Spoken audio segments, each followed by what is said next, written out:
I'm Grant. And I'm Niveah. And today we'll be addressing addiction.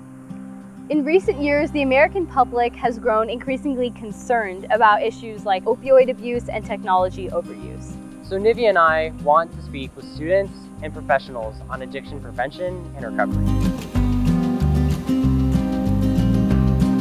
Quite honestly, addiction to me, when I think of the word addiction, I think of crackheads. Vaping, people who use drugs daily, 24/7.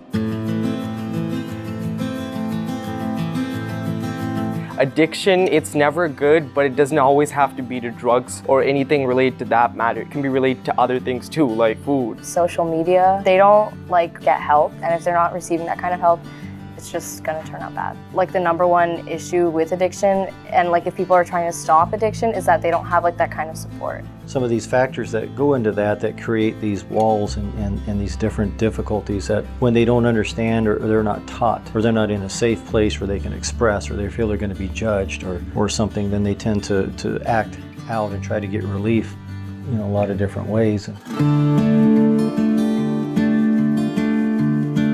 You should try to be more understanding to why this is happening, why they're doing drugs in the first place or why they're being addicted to whatever, because it's a lot more complex than just they want to be cool or whatever. I manage the Chandler Coalition on Youth Substance Abuse, prevention, intervention, and treatment, not only of substance, but of major high-risk behavior. The one thing that has always been the most power in moving the needle has always been compassion. How does that look? Well, that depends on the people. I'm not talking about something that's unhealthy. I'm talking about caring. Because you can put a lot of things there, whether it's marijuana, whether it's bulimia, spending too much time on social media.